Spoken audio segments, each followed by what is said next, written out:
ಓಂ ಶ್ರೀ ಗುರು ಬಸವಲಿಂಗಾಯ ನಮಃ. ಚಂದ್ರನು ಅಮೃತಕರನಾದೆಡೆನೆಯ ಒಳಗಿನ ಕಳಂಕ ಬಿಡದನ್ನಕ್ಕರ. ಸೂರ್ಯನು ಮಹಾಪ್ರಕಾಶವಾದೆಡೆನೆಯ ಅಸ್ತಮಾನಕ್ಕೆ ಅಸ್ತಂಗತನೆಂಬ ಹೀನ ಬಿಡದನಕ್ಕರ. ನಾನು ನಿಮ್ಮ ಕೃಪೆಯ ಹಡೆದು ಫಲವೇನಯ್ಯ, ನಿಮ್ಮ ಶರಣರು ಎನ್ನ ಮೇಲೆ ಮುನಿದು ಹೋದ ಬಳಿಕ. ಅಯ್ಯ ಕೂಡಲ ಸಂಗಮದೇವ, ನಿಮ್ಮ ಶರಣರ ಕರುಣೆ ಎನ್ನ ಮೇಲೆ ಹುಟ್ಟಿ ಬಪ್ಪಂತೆ ಮಾಡಯ್ಯ. ಸದಾ ಸ್ಮರಣೀಯರಾದ ಬಸವಾದಿ ಶರಣರನ್ನು ಸ್ಮರಣೆ ಮಾಡಿಕೊಳ್ಳುತ್ತಾ ಬಸವ ಸ್ವರೂಪರಾದಂಥ ಪರಮ ಪೂಜ್ಯ ದೊಡ್ಡಪ್ಪಗಳವರ ಪಾದಾರವಿಂದಗಳಲ್ಲಿ ಭಕ್ತಿ ಪುರಸರವಾಗಿ ಪಡಮಟ್ಟು ಇವತ್ತು ನಮ್ಮ ಮಹಾವಿದ್ಯಾಲಯದ ವಿದ್ಯಾರ್ಥಿ ಒಕ್ಕೂಟ ಉದ್ಘಾಟನಾ ಸಮಾರಂಭದ ಘನ ಅಧ್ಯಕ್ಷತೆಯನ್ನು ವಹಿಸಿದ ನಮ್ಮ ಸಂಸ್ಥೆಯ ಕ್ರಿಯಾಶೀಲ ಈ ಸಂಸ್ಥೆಯ ಚೇರ್ಮನ್ರಾದಂಥ ಶ್ರೀಯುತ ಶರಣಪ್ಪನವರು ಅಕ್ಕಿ ಶರಣರಲ್ಲಿ ಭಕ್ತಿಯಿಂದ ಶರಣೆಂದು, ಮುಖ್ಯ ಅತಿಥಿಗಳು, ಎಲ್ಲ ವಿದ್ಯಾರ್ಥಿಗಳ ಹೃದಯದ ಮೇಲೆ ಅತ್ಸತ್ಯದಂತೆ ತಮ್ಮ ವಿಚಾರಗಳನ್ನು ಮೂಡಿಸಿದಂಥ ಅಂತಾರಾಷ್ಟ್ರೀಯ ಮಟ್ಟದ ವ್ಯಕ್ತಿತ್ವ ವಿಕಸನದ ಟ್ರೈನರ್ ಆದಂಥ ನಮ್ಮ ಅನುಭಾವಿ ಶರಣರಾದಂಥ ನಮ್ಮ ಸಿದ್ದು ಯಾಪಲ್ಪರ್ವಿ ಶರಣರಲ್ಲಿ ಭಕ್ತಿಯಿಂದ ಶರಣೆಂದು, ಮತ್ತು ನಮ್ಮ ಸಂಸ್ಥೆಯ ಕ್ರಿಯಾಶೀಲ ಪ್ರಾಂಶುಪಾಲರಾದಂಥ ಶ್ರೀಯುತ ಪ್ರೊಫೆಸರ್ ಎಸ್ ಬಿ ಬಿರಾದಾರ್ ಶರಣರಲ್ಲಿ ಭಕ್ತಿಯಿಂದ ಶರಣೆಂದು, ಮತ್ತು ಸಂಯೋಜಕರಾದಂಥ ಶ್ರೀಯುತ ಡಾಕ್ಟರ್ ರಮೇಶ್ ಮಾಳ್ಗೀಸರು ಹಾಗೂ ಒಕ್ಕೂಟದ ಕಾರ್ಯಾಧ್ಯಕ್ಷರಾದಂಥ ಡಾಕ್ಟರ್ ಎಸ್ ಡಿ ಕೆಂಚಾಯಗೋಳ್ ಶರಣರಲ್ಲಿ, ಮತ್ತು ವಿದ್ಯಾರ್ಥಿ ಪ್ರತಿನಿಧಿಯಾದಂಥ ಕುಮಾರಿ ಚೈತ್ರ ರಂಗನಗೌಡರಲ್ಲಿ, ಇಲ್ಲಿ ನೆರೆದ ನಮ್ಮ ಸಂಸ್ಥೆಯ ಆಡಳಿತ ಮಂಡಳಿಗಳ ಎಲ್ಲ ಸದಸ್ಯರುಗಳಲ್ಲಿ, ಪೂಜ್ಯ ಪ್ರಾಧ್ಯಾಪಕ ಗುರುವೃಂದದವರಲ್ಲಿ, ಗುರುಮಾತೆಯರಲ್ಲಿ, ಆತ್ಮೀಯ ವಿದ್ಯಾರ್ಥಿಗಳಲ್ಲಿ ಭಕ್ತಿಯ ಶರಣಾರ್ಥಿಗಳು. ಇವತ್ತು ನಮಗೆಲ್ಲ ಅತ್ಯಂತ ಸಂತೋಷ ಆದದ್ದೇನೆಂದರೆ ನಮ್ಮ ಸಿದ್ದು ಯಾಪಲ್ಪರ್ವಿ ಶರಣರು ಬಂದದ್ದು. ಅವರು ನಮ್ಮ ದೊಡ್ಡ ಅಜ್ಜವರ ಅವ್ರ ಇಡೀ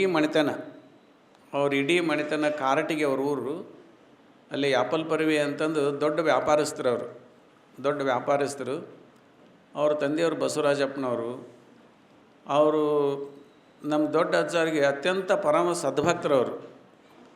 ತಿಂಗಳಾನುಗಟ್ಟಲೆ ಬಂದು ಮಠದಾಗಿರ್ತಿದ್ರು ಅವರು. ಅಜ್ಜವ್ರ ಮೇಲೆ ಭಾಳ ಭಕ್ತಿ, ಭಾಳ ವಿಶ್ವಾಸ.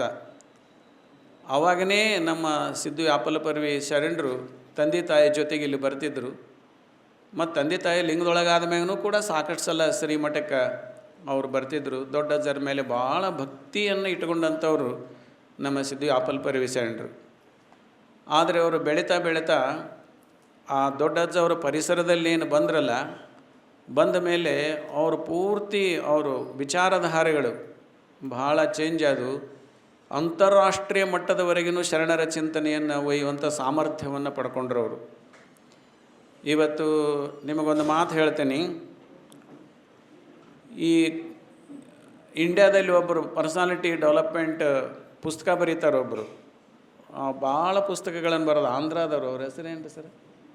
ವೆಂಡಮೂರಿ ವೀರೇಂದ್ರ. ಸುಮಾರು ಅನೇಕ ಪುಸ್ತಕಗಳು ಬರೆದಾರ ಅವರು. Is a famous personal development trainer ಅವರು ತಮ್ಮ ಎಲ್ಲ ಪರ್ಸನಲ್ ಡೆವಲಪ್ಮೆಂಟ್ ಕೋರ್ಸ್ ಏನಿರ್ತವೆ, ಪರ್ಸನಲ್ ಡೆವಲಪ್ಮೆಂಟ್ ಪುಸ್ತಕಗಳವಲ್ಲ, ಆ ಎಲ್ಲ ಪುಸ್ತಕಗಳಲ್ಲಿ ಬಸವಾದಿ ಶರಣರ ವಚನಗಳನ್ನು ಕೋಟ್ ಮಾಡ್ತಾರೆ ಅವರು. ಶರಣರ ವಚನಗಳನ್ನು ಕೋಟ್ ಮಾಡ್ತಾರೆ. ಪರ್ಸನಲ್ ಡೆವಲಪ್ಮೆಂಟ್ ಒಂದು ಉದಾಹರಣೆ ಕೊಡ್ತೀನಿ. ಪರ್ಸನಲ್ ಡೆವಲಪ್ಮೆಂಟ್ನೊಳಗೆ ಹೆಂಗೆ ಆಕತ್ತೆ ಅನ್ನೋದಕ್ಕೆ ಅವರು ಒಂದು ವಚನ ಕೋಟ್ ಮಾಡಿದ್ರು. ಅವರು ಏನು ನುಡಿದರೆ ಮುತ್ತಿನ ಆಹಾರದಂತಿರಬೇಕು. ಇದನ್ನು ಇಷ್ಟು ಚಂದ ಬಿಡಿಸಿದ್ರು ಅವರು ತಮ್ಮ ಪುಸ್ತಕದಲ್ಲೇ.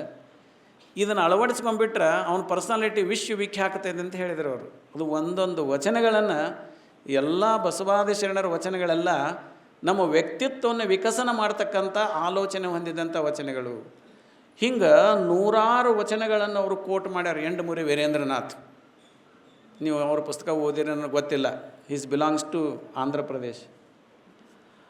ಅಂಥ ಒಂದು ಅದ್ಭುತವಾದಂಥ ಇಂಟರ್ನ್ಯಾಷನಲ್ ಇರ್ತಕ್ಕಂಥ ಒಬ್ಬ ವ್ಯಕ್ತಿ ಬಸವಾದಿ ಶರಣರ ವಚನಗಳನ್ನು ತಮ್ಮ ಸಾಹಿತ್ಯದಲ್ಲಿ, ತಮ್ಮ ಟ್ರೈನಿಂಗಲ್ಲಿ ಅದನ್ನು ಅಳವಡಿಸ್ಕೊಂಡು ಬಂದಿದ್ದು. He is not A Lingayat. Lingayat ಅಲ್ಲ ವೆಂಡಮುರಿ ಬೇರೆಯಿಂದ ಈಸ್ ಎ ನಾನ್ ಲಿಂಗಾಯತ್ ಅಂದರೆ ಬೇರೆ ಕಾಸ್ಟ್ನರ್ ಅದಾರ ಅವರು. ಆದರೂ ಅವರು ವಚನಗಳನ್ನು ಎಷ್ಟು ಚಂದ ಪರ್ಸನಲ್ ಡೆವಲಪ್ಮೆಂಟ್ನಲ್ಲಿ ತೊಗೊಂಡಿದ್ರು ಅಂತಂದರೆ ಆ ವಚನಗಳನ್ನು ಧರ್ಮ ಮತ್ತು ಜಾತಿಯಿಂದ ಹೊರಗಿಟ್ಟು ನೋಡಿದಂಥವ್ರು ಎಂಡಮೂರಿ ವೀರೇಂದ್ರನಾಥ್ ಪರ್ಸನಲ್ ಡೆವಲಪ್ಮೆಂಟ್ನ ಕೋರ್ಸ್ನಲ್ಲಿ. ಹಂಗೆ ಇವತ್ತು ನಮ್ಮ ದೊಡ್ಡಜ್ಜವರ ಒಂದು ಪರಿಸರದಲ್ಲಿ ಬೆಳೆದಂಥವರು ಇಡೀ ಒಂದು ನಮ್ಮ ಅಜ್ಞಾನದಿಂದ ನಮ್ಮಂಥವ್ರ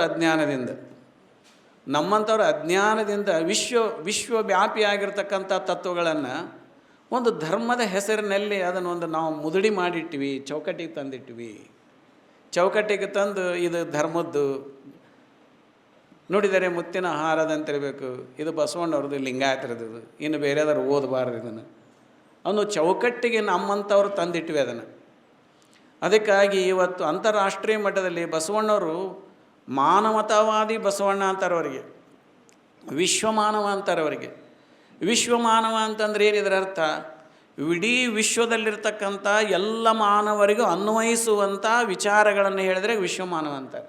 ಇಡೀ ಮನುಕುಲಕ್ಕೆ ಅನ್ವಯಿಸುವಂಥ ವಿಚಾರಗಳನ್ನು, ಬರೀ ತಮ್ಮ ಜಾತಿ ಮಂದಿಗೆ ತಮ್ಮ ಧರ್ಮದ ಮಂದಿಗೆ ಹೇಳುವಂಥ ವಿಚಾರಗಳಲ್ಲ. ಇಡೀ ವಿಶ್ವಮಾನವ, ಬರೀ ಜಗತ್ತಲ್ಲಿರ್ತಕ್ಕಂಥ ಎಲ್ಲ ಜಾತಿ ಧರ್ಮ ಭಾಷೆ ಪ್ರದೇಶ ಎಲ್ಲೆಲ್ಲಿ ಜನ ಇರ್ತಾರೋ ಅವರೆಲ್ಲರಿಗೂ ಅವರ ವ್ಯಕ್ತಿತ್ವ ವಿಕಸನ ಆಗಬೇಕು. ಅಂಥ ಆಲೋಚನೆಗಳನ್ನು ಹೇಳಿದಂಥ ವ್ಯಕ್ತಿಗೆ ವಿಶ್ವಮಾನವ ಅಂತ ಕರಿ. ಇಡೀ ಜಗತ್ತಿಂದ ಓಡಾಡೋದನ್ನು ವಿಶ್ವಮಾನವ ಅನ್ನಂಗಿಲ್ಲ.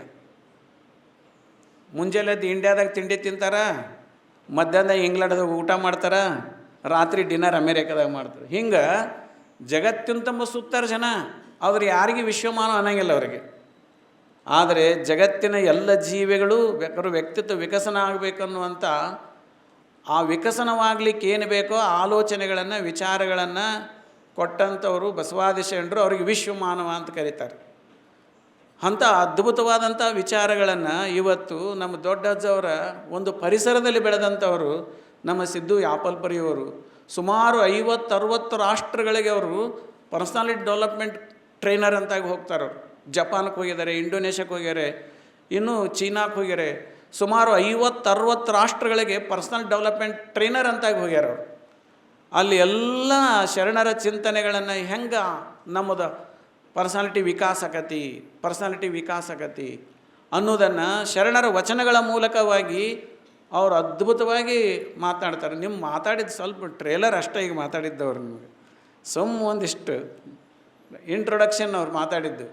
ಆದರೆ ಅದ್ಭುತವಾದಂಥ ಚಿಂತನೆಯನ್ನು ನಮ್ಮ ದೊಡ್ಡಜ್ಜರಿಗೆ ಎಷ್ಟು ಖುಷಿಯಾಗಿತ್ತು. ಅವ್ರು ನಮ್ಮ ದೊಡ್ಡಜ್ಜರು ಇದ್ದಾಗನ ಅವ್ರು ನೋಡಿ ಭಾಳ ಆನಂದ ಪಡ್ತಿದ್ರು.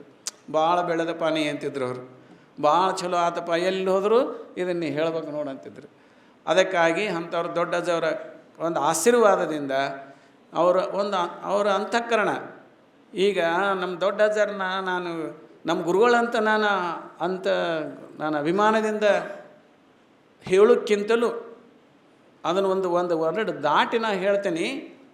ಏನಂತಂದ್ರೆ ಅವರ ವಿಷನ್ನು ಎಷ್ಟು ಅದ್ಭುತ ಅಂತಂದ್ರೆ ಅದನ್ನೆಲ್ಲರೂ ಆ ವಿಷನ್ ನಾವು ಪಡ್ಕೋಬೇಕು. ನಿಮಗೊಂದು ಉದಾಹರಣೆ ಹೇಳ್ತೀನಿ, ಸಣ್ಣದೊಂದು ಘಟನೆ. ಒಬ್ಬ ಸುಮಾರು 3ನೇ ತರಗತಿ ಓದುವಂಥ ಹುಡುಗಿ ಅದು.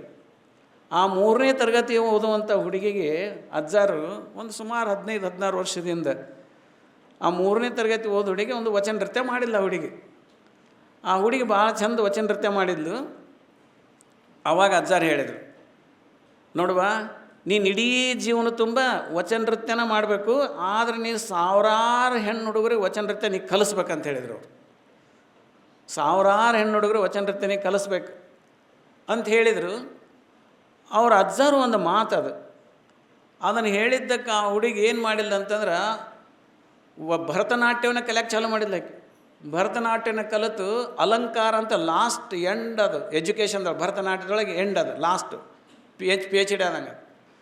ಆ ಅಲಂಕಾರ 1 ಮತ್ತು 2 ಅಂತ ಇರ್ತಾವೆ. ಅಲಂಕಾರ ಫೈನಲ್ನೊಳಗೆ ಆ ಹೆಣ್ಮಗಳು ಆಲ್ ಇಂಡಿಯಾಗೆ 2nd ರ್ಯಾಂಕ್ ಬಂದ್ಲಕ್ಕೆ. ಆಲ್ ಇಂಡಿಯಾಗೆ 2nd ರ್ಯಾಂಕ್ ಬಂದು ಅಜ್ಜರ್ ಮಾತು ಹೆಂಗೆ ನಟ್ಟಿತ್ತಂತಂದ್ರೆ ಹೆಣ್ಮಗಳಿಗೆ ಮುಂದೆ ಆ ಹುಡುಗಿ 21-22 ವರ್ಷಕ್ಕೆ ಆ ಹುಡುಗಿ ಅದನ್ನು ಭರತನಾಟ್ಯ ಕಲ್ಕೊಂತನ ಆ ಹುಡುಗಿ CA ಪಾಸ್ ಆದ್ಲು. CA ಪಾಸ್ ಆದಾಗ ಹಾರ್ಡ್ಲಿ 22 ಇಯರ್ಸ್ ಆ ಹೆಣ್ಮಗಳಿಗೆ. CA ಪಾಸ್ ಆದ್ಮ್ಯಾಗ ಅವ್ರ ಅಣ್ಣೊಬ್ಬ CA ಆಗಿದ್ದ ಆಲ್ರೆಡಿ. ಅವಾಗ ನಮ್ಮ ತಂಗಿ ಸಿ ಎ ಆದ್ಲ ಬಾ ಅಂತ ತಿಳ್ಕೊಂಡು ಹೇಳಿ ಮುಂದೇನಾಯಿತು ಅಂತಂದರೆ ಸಿ ಎ ಪಾಸ್ ಆದರು. ಸಿ ಎ ಪಾಸ್ ಆದಮೇಲೆ ಅವ್ರ ಅಣ್ಣ ಆಲ್ರೆಡಿ ಸಿ ಎ ಪಾಸ್ ಆಗಿದ್ದ. ನಮ್ಮ ತಂಗಿ ಭಾಳ ಚಲೋ ಪಾಸ್ ಅಲ್ದು ಬೇಷಾತು, ನನ್ನ ಆಫೀಸಿಗೆ ಕರ್ಕೋಬೇಕು ಅಂತಂದಾತು. ಅವಾಗ ಆ ತಂಗಿ ಏನು ಹೇಳಿದ್ಲ ಅಂತಂದ್ರೆ, ನಿನ್ನ ಆಫೀಸಿಗೆ ಬರೋಂಗಿಲ್ಲಪ್ಪ ಅಂದ್ಲಾಕಿ.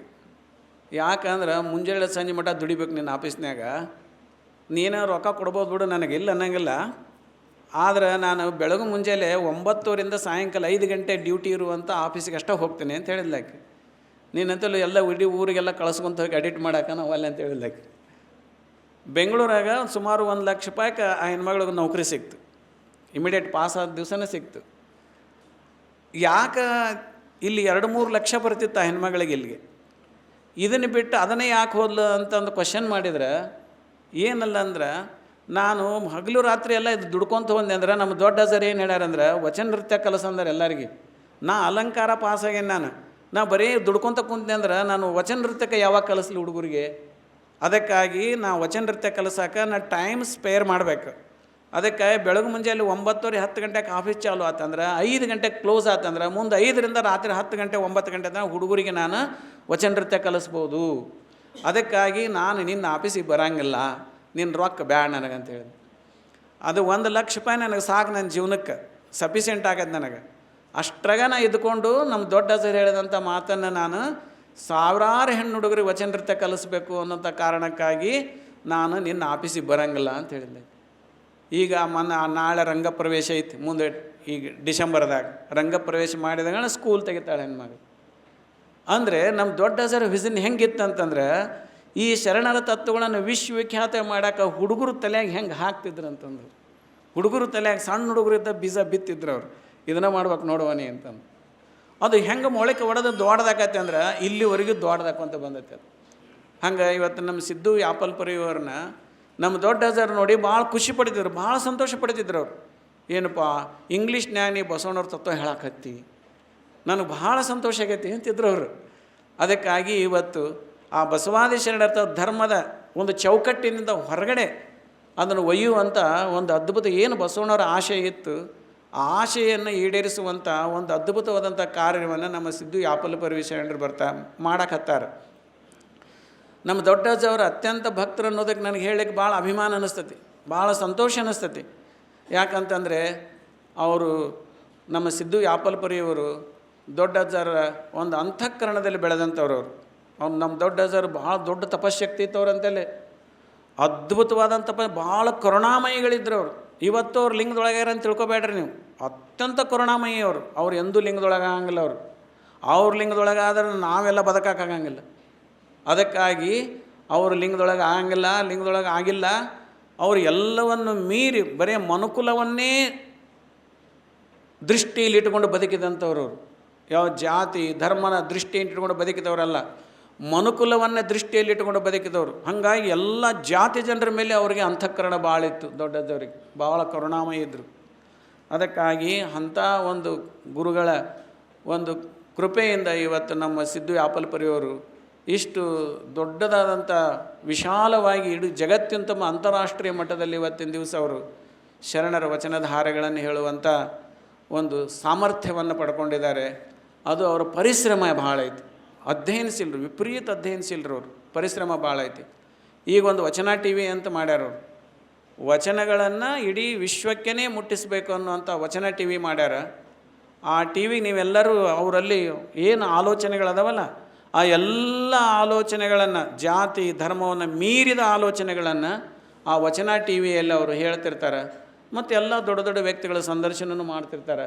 ಅದಕ್ಕೆ ನೀವೆಲ್ಲ ವಚನ ಟಿ ವಿಗೆ ಏನಾಗಬೇಕಂದ್ರೆ ಸಬ್ಸ್ಕ್ರೈಬರ್ ಆಗ್ರಿ ಅಂತ ವಿನಂತಿ ಮಾಡ್ಕೊತೀವಿ. ವಚನ ಟಿ ವಿ ಅಂತ ಹೊಡೆದು ಬಿಡ್ರಿ. ನಿಮ್ಮ ಮೊಬೈಲ್ ನಿಮಗೆ ಗೊತ್ತೈತಿ, ನನಗೆ ಗೊತ್ತೈತಿ, ನಿಮ್ಗೆ ಗೊತ್ತೈತಿ. ನೀವು ಹೊಡೆದು ಸಬ್ಸ್ಕ್ರೈಬರ್ ಆಗ್ರಿ. ಇನ್ನು ಎರಡನೇದ್ದೇನಂತಂದ್ರೆ, ಈ ಕಾಲೇಜಲ್ಲಿ ಮಹಾಂತೇಜೊಳಗೆ ಮಾಡಿದ್ವಿ ಅಂತ ಸರ್ ಹೇಳಿದ್ರು. ನಾನು 1ನೇ ತಾರೀಕು ಇದ್ದಿದ್ದಿಲ್ಲ, ಸಾರಿ ತಪ್ಪಿಸ್ಕೊಂಡೆ ನಾನು. ಮಹಾಂತೇಜೊಳಗೆ ಅಂತ ತಿಳ್ಕೊಂಡು ಹೇಳಿ ನಮ್ಮ ಸರ್ ಮಾಡ್ಯಾರ. ಎಲ್ಲ ಮ್ಯಾನೇಜ್ಮೆಂಟ್ನವರು ಗುರುಗಳೆಲ್ಲ ಕೂಡಿ ಮಾಡಿದ್ರಿ. ನಾನು ಅವನ್ನೆಲ್ಲ ವಚನ ಓದಿದೆ. ನಮ್ಮ ಸರ್ ಓದ್ದಂಗೆ ನಾನು ಓದಿದೆ. ಭಾಳ ಚಲೋ ಬರೆದಿರಿ.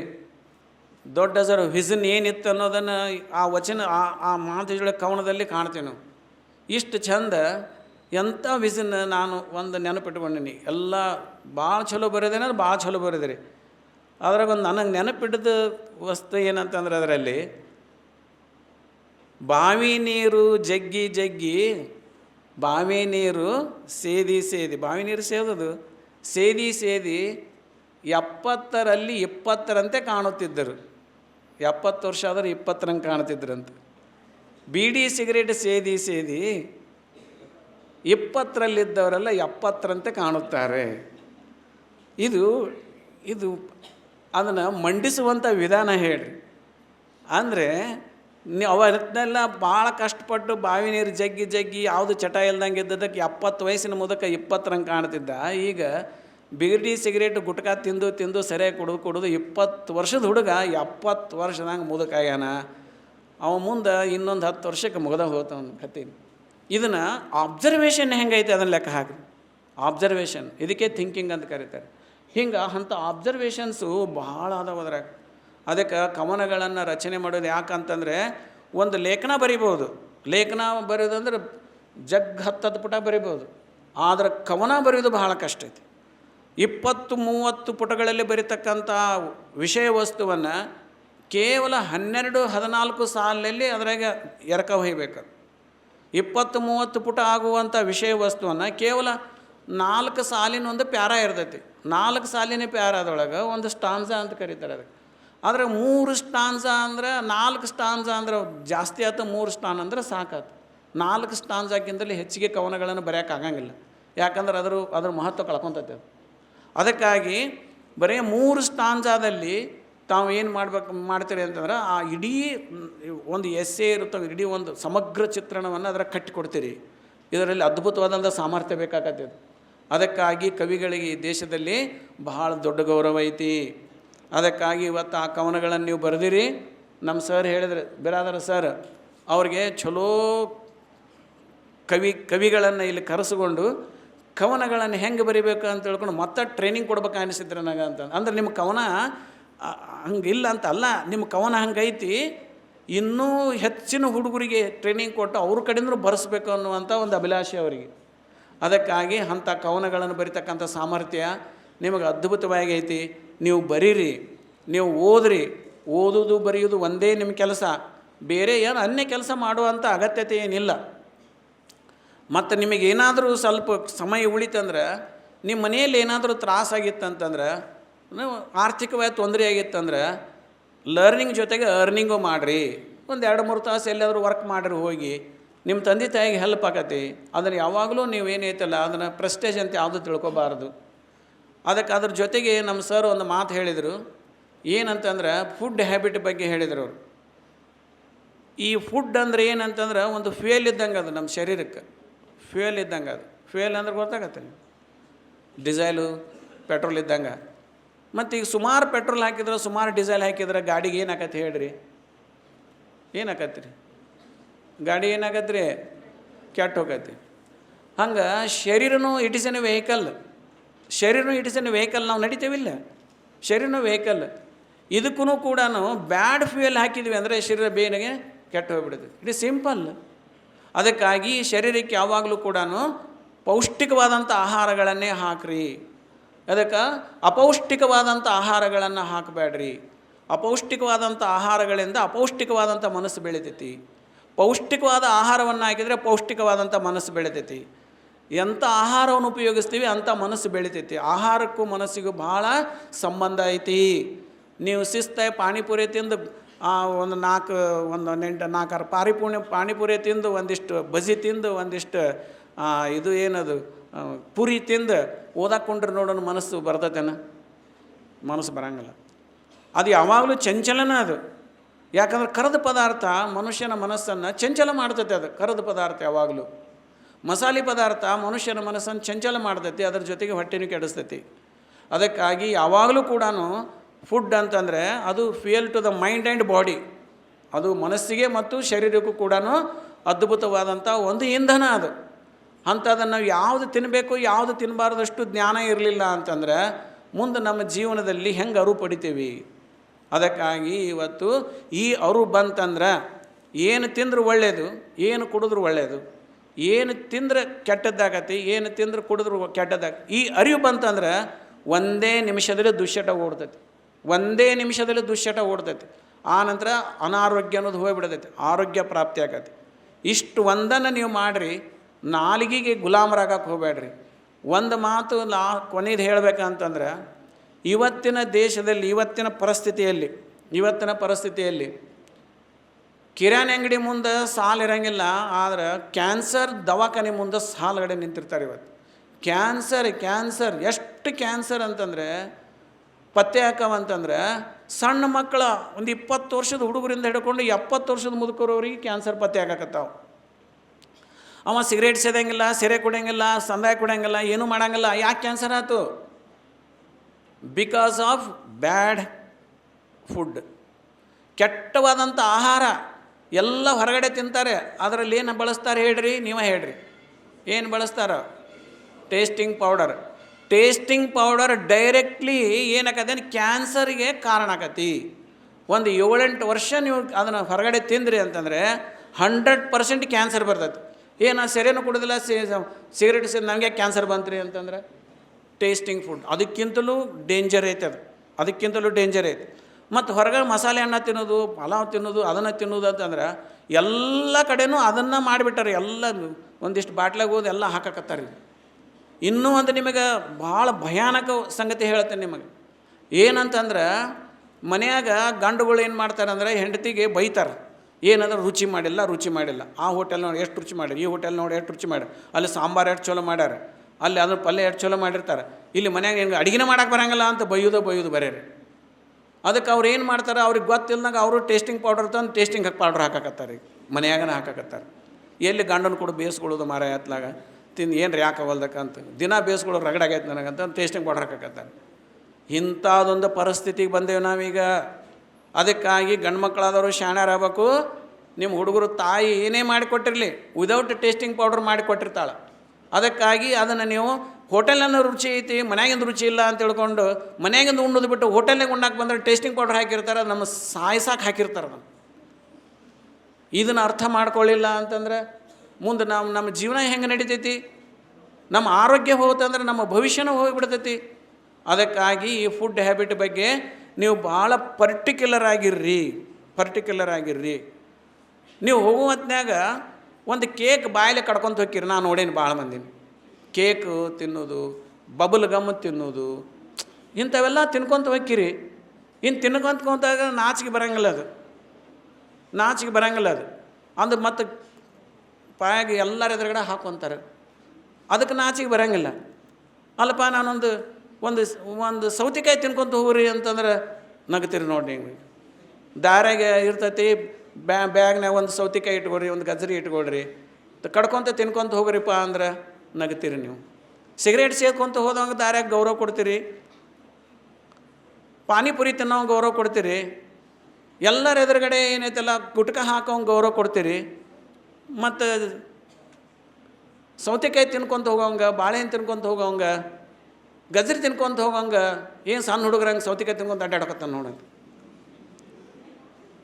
ಟೆಂಡೆನ್ಸಿ ಬೆಳೆದೈತಿ.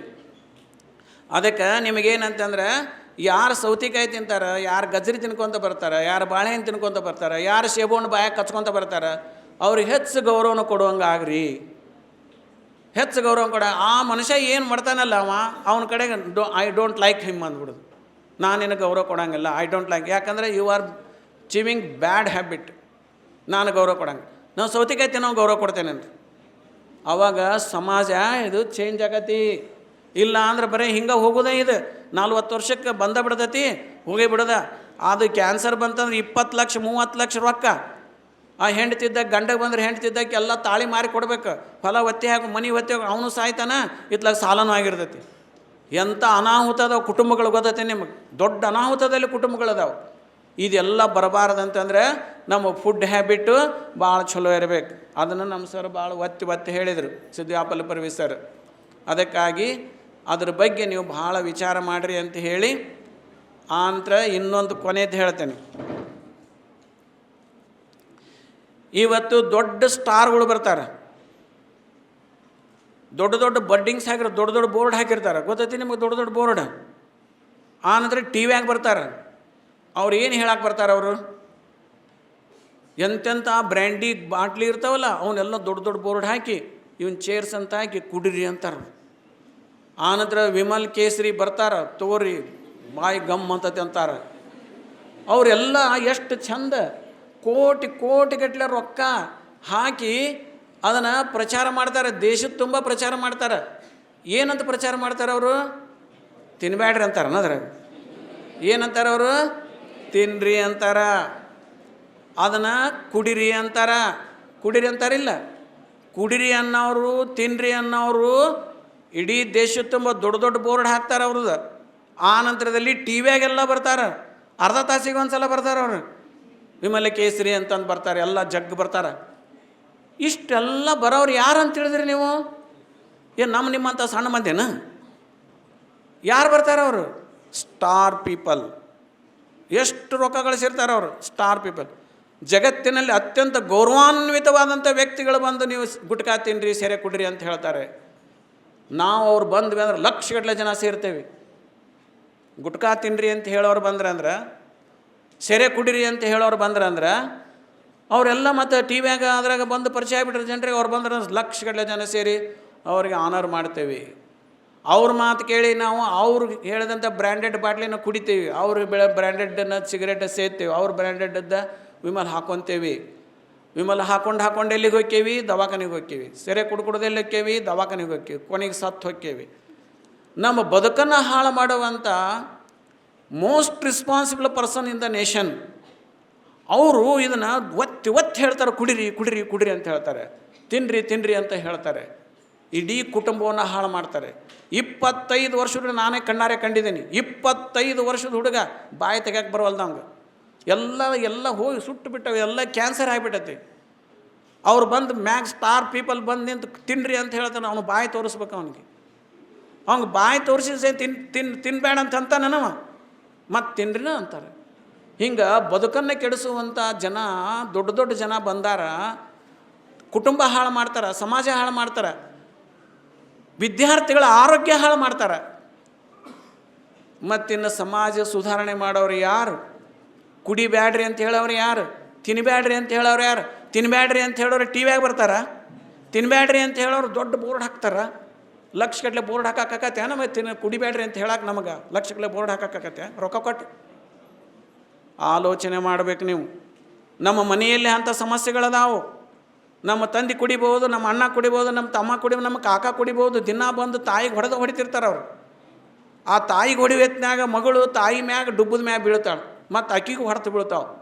ಏನು ನೋವು, ಏನು ಕಷ್ಟ, ಏನು ತೊಂದರೆ.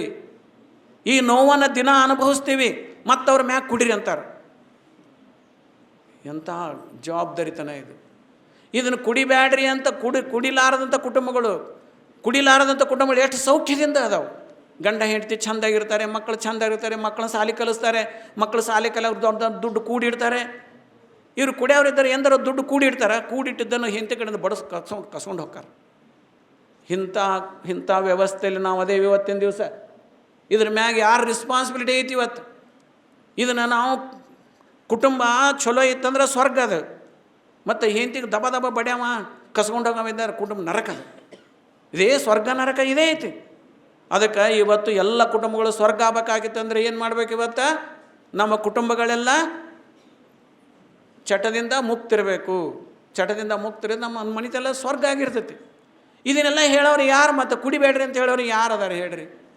ಯಾರು ಹೇಳ್ಬೇಕವ ತಾಯಿ? ಅವರಂತೂ ಹೇಳಂಗಿಲ್ಲ. ಅವ್ರು ಕುಡಿಬೇಡ್ರಿ ಅಂತ ಹೇಳಂಗಿಲ್ಲ. ಅವ್ರು ಹೇಳ್ತಾರೆ, ಅವ್ರು ಕುಡಿಬೇಡ್ರಿ ಅಂತ ಬರ್ತಾರೆ.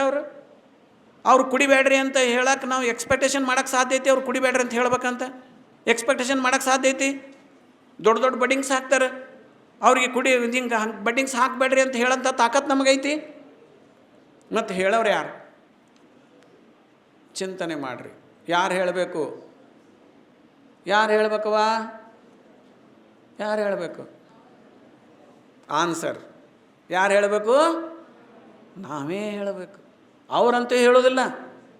ಆದರೆ ಆ ಕೆಲಸವನ್ನು ಯಾರು ಮಾಡಬೇಕು? ಜೋರಾಗಿ ಹೇಳ್ರಿ ಅಂತಿಟ್ಟು. ಅವ್ರು ಟಿ ವ್ಯಾಗ ಬಂದು ಒದರ್ತಿರ್ತಾರೆ, ಜೋರಾಗಿ ಒದರ್ತಿರ್ತಾರೆ, ದೊಡ್ಡ ದೊಡ್ಡ ಅಕ್ಷರ ಹಾಕಿರ್ತಾರೆ ಅವರೆಲ್ಲ. ಕಣ್ಣಿಗೆ ಮುಚ್ಕೊಂಡು ಹೋದರೂ ಕಾಣ್ತಿರ್ಬೇಕು ಅಂಥ ಅಕ್ಷರ ಹಾಕಿರ್ತಾರೆ. ಮತ್ತು ನಾವು ಒಂದಿಟ್ಟು ಕುಡಿಬ್ಯಾಡ್ರಿ ಅಂತ ಹೇಳೋದು ಈಟ್ ಹೇಳಿದ್ರೆ ಹೆಂಗೆ ಹೇಳ್ರಿ? ನಾವು ಅದನ್ನು ಸ್ಪಷ್ಟವಾಗಿ ಹೇಳಬೇಕು. ನಾವು ಮನೆ ಹಾಳು ಮಾಡಕ್ಕೆ ಬಂದವರಲ್ಲ, ಅವ್ರ ಮನೆ ಹಾಳು ಮಾಡಕ್ಕೆ ಬಂದವ್ರು. ಎಷ್ಟು ಜೋರಾಗಿ ಹೇಳ್ತಾರೆ, ಎಷ್ಟು ಕುಟುಂಬ ನಾಶ ಆಗ್ಯಾವ. ಅವ್ರ ಮನೆ ಹಾಳು ಮಾಡಕ್ಕೆ ಹೇಳಕತ್ತಾರೆ, ಅವ್ರ ವ್ಯಕ್ತಿ ಹಾಳು ಮಾಡಕ್ಕೆ ಹೇಳಕತ್ತಾರೆ. ನಮ್ಮ ದೇಶದ ರಹಸ್ಯವನ್ನೇ ಸೆರೆ ಕುಡ್ದಾಗ ಎಲ್ಲ ತೊಗೊಂಡು ಹೋಗ್ಯಾರ ಅಷ್ಟು ಮಿಲ್ಟ್ರಿ ಆಫೀಸರ್ ಕಡೆಯಿಂದ. ದೇಶದ ರಹಸ್ಯ, ಇಡೀ ನಮ್ಮ ರಕ್ಷಣಾ ವ್ಯವಸ್ಥೆ ಅವರೆಲ್ಲ ಕುಡಿದು ನಿಷೇಧಾಗ ಅಷ್ಟು ಕದ್ಕೊಂಡು ಹೋಗ್ಯಾರ. ಇನ್ನು ಎಷ್ಟು ಅಪಾಯ ಬೇಕು ಕುಡಿತದಿಂದ? ಹೆಂತಿನ ಸಾಯಿ ಹೊಡೆದಾರ ಕುಡಿದು ನಿಷೇಧಾಗ. ಇನ್ನು ಎಷ್ಟು ಅಪಾಯ ಬೇಕದ್ರಿಂದ? ಎಷ್ಟೋ ಸಲ ರೊಕ್ಕ ಸಾಲ ಇಸ್ಕೊಂಡು ಬಾಂಡ್ ಬರೆದಾರ, ಮನಿ ಬರೆಸ್ಕೊಂಡಾರ. ಇನ್ನು ಎಷ್ಟು ಅಪಾಯ ಬೇಕು? ಇಷ್ಟಾದರೂ ಕೂಡ ನಮಗೆ ಇನ್ನೂ ಜ್ಞಾನ ಬಂದಿಲ್ಲ ಅಂತಂದ್ರೆ ಅವರಂತೂ ಹೇಳಂಗಿಲ್ಲ. ಅವ್ರ ಕೈ ಬಿಟ್ಬಿಟ್ರಿ, ಅವ್ರನ್ನ ರೊಕ್ಕಕ್ಕೆ ನಿಂತುಬಿಟ್ರೆ ಅವರೆಲ್ಲ. ಈ ಜವಾಬ್ದಾರಿ ನೀವು ಯಾರು ತೊಗೋಬೇಕು? ಈಗ ಅದನ್ನು ಯಾರು ತೊಗೋಬೇಕವ? ನಾವು ಮುಂದೆ ಆಗಬೇಕು. ನಾವು ಮುಂದೆ ಬಂದು ನೀವು ಕುಡಿಬ್ಯಾಡ್ರಿ ಅಂತ ಹೇಳಬೇಕು. ಕುಡಿಬ್ಯಾಡ್ರಿ ಅಂತ ಹೇಳೋರು ಸ್ಟಾರ್ ಆಗ್ಬೇಕು ಇವತ್ತು ಜಗತ್ತಿನ. ಕುಡಿಯೋರು ಅಂತ ಹೇಳೋರು ಸ್ಟಾರ್ ಆಗಬಾರ್ದು. ಕುಡಿಬ್ಯಾಡ್ರಿ ಅಂತ ಹೇಳೋರು ಏನಾಗಬೇಕು? ಈಗ ಸ್ಟಾರ್ ಆಗಬೇಕು. ಕುಡಿರಿ ಅಂತ ಹೇಳೋರು ಸ್ಟಾರ್ ಆಗ್ಯಾರ ನಮಗೀಗ.